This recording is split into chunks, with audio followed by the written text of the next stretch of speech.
Good morning, everyone. How are you doing today? I hope that you're doing well. Want to give you a personal update, building on my update from last week, and also want to bring you a little bit of news update from the news that's going on, especially as it relates to the longshoreman strike affecting imports from Maine all the way down to Texas. And the entire East Coast of the United States is impacted by this.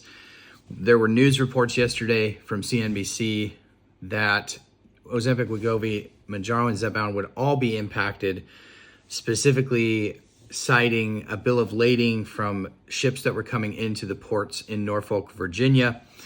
Those bills of lading, basically a roster of what is on different ships, and they identified API for both MUST ZEPBOUND and Ozempic and Wegovy. So I want to give you some updates to that, some things that we've heard in the last 24 hours to build on that story a little bit, put it into context.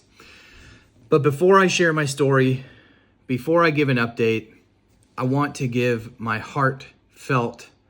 deepest heartfelt condolences and prayers to those affected by Hurricane Helene, especially those in the mountain areas of North Carolina around Asheville. I have friends, I have family in that area, and the impacts that are being reported back over the last 24 hours have just been unimaginable. Honestly, just unspeakable things that people are witnessing. I always struggle with how to respond and what we can do from our corner of the world. I, for one, will be giving a personal donation to Samaritan's Purse. If you feel so led to contribute, and the reason I choose Samaritan's Purse is because that's who I'm hearing is on the ground actually helping. And these people desperately need help. The federal government isn't there to the extent that they need to be to get the help there. Other organizations are not. Samaritan's Purse seems to be on the scene and getting the work done. So Samaritan's Purse will be who I'm donating to. The link will be in the description of this video. Again, if you are impacted and you're a member of the OnThePen community, please reach out to David at OnThePen.com. I'm sure our community will rally to do whatever we can to support you through this difficult time. You're not forgotten. And my prayer is that God would just restore you tenfold to what you've lost. And for those who have lost loved ones, our thoughts and prayers for comfort and peace. So I realize it's a hard transition, but I did feel compelled to mention that because I know that this is heavy on many, many, many of your hearts. With that said, I'm going to jump in and give an update on my personal journey, and then we're going to jump into the news. On my personal journey side from this last week, it kind of was expecting what I got today when I jumped on the scale. It was about a 2-pound jump up the wrong direction.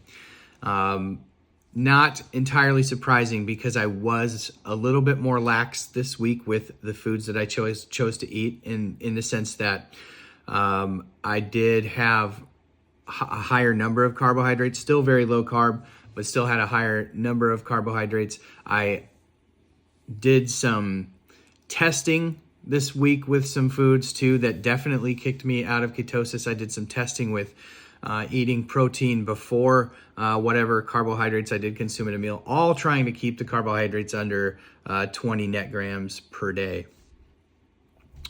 And what I found was that some of the things that I really do enjoy, like low-carb tortillas, they just do not work to keep me in a state of ketosis. They knock me right out and my blood sugar spike. It doesn't matter what type of low-carb tortilla that is, they jump up.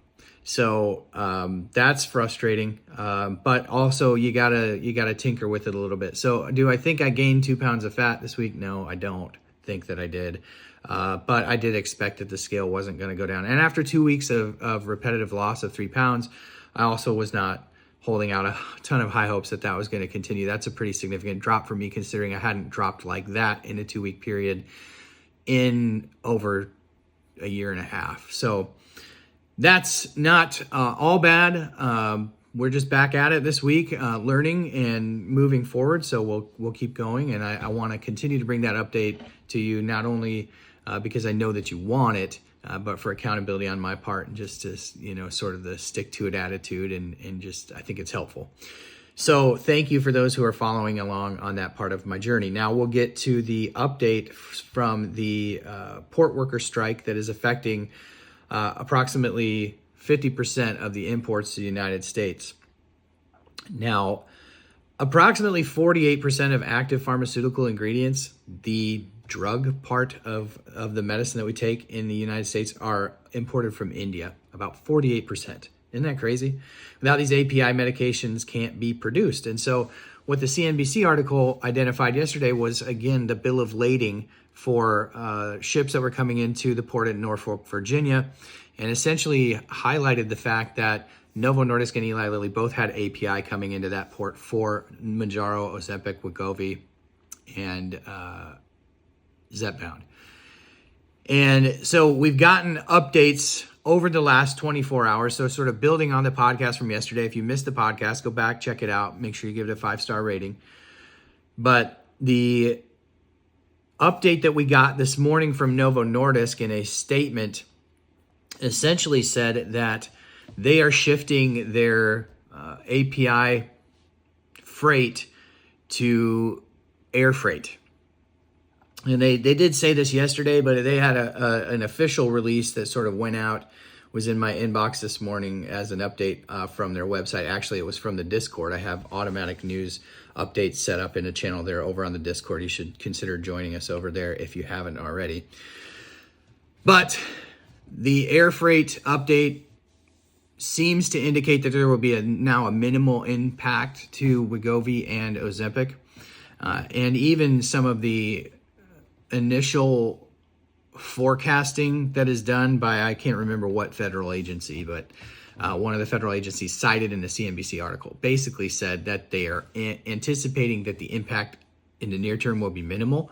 But I think that's all hinging upon how long this strike lasts, because the strike could last a long time. Obviously, how much it's going to impact that stuff changes, because as people shift to get their products moved into the country to air freight, all of a sudden you're sort of taxing another, system of moving freight, and it's just probably not that sustainable. So I think the impacts over time will probably be more dramatic if this continues to drag on. Now, from Eli Lilly's side, in typical Eli Lilly fashion, we just have not heard really anything. Their comment on this was essentially, hey, we don't comment on our third-party vendors. So I want to give some context. Obviously, we've talked about many times on this channel about how the API for Eli Lilly products are typically kept in-house. They like to do that under the umbrella of Eli Lilly. Now, with Mounjaro and ZEPBOUND being the blockbusters that they are, they have partnered with a company called Corden Pharmaceuticals. Corden is a Swiss manufacturer that does manufacture API for Mounjaro and ZEPBOUND. And so there is overseas API that the supply chain does rely on to some extent. Now, to how much extent, I don't know, but we're not hearing anything really from Eli Lilly on how much they rely on that. And I think that one could posit that it's probably somewhat significant, given that there are so many people getting on ZEPBOUND every week. I believe the last figure I heard was around 75,000. So I would think that any impact to the production of the API would be significant. And I think that we can expect that they will probably be moving some of that to air freight as well. But again, in typical Lilly fashion, they haven't said much. So you gotta love it. So hopefully the impact will be minimal. Of course, this all comes on the heels of this interesting Reddit email that was posted last week that seems to have been from the FDA. If I was a betting man, I would bet most of what I own on the fact that that did come from the FDA. Will this impact the shortage ending? I don't know. I still would anticipate that they will remove the shortage sometime this month, but maybe this could potentially delay it. Of course, the main thing is that we'll be covering it here and we'll be following it very closely at OnThePen. So make sure that you follow, hit the subscribe button and the bell notification. Of course, if you are on the other platforms, you can find us on TikTok, you can find us on Facebook. We have a huge Facebook group. You can find us on Instagram, TikTok, LinkedIn, literally everywhere, X. So you can find us wherever you hang out, and I hope that you do. But that's the update for today. Thank you for hanging out with me for a few minutes today. Again, the links of everything that we talked about today will be in the description of this video. I so appreciate you. Thank you for making this such a wonderful community to be in.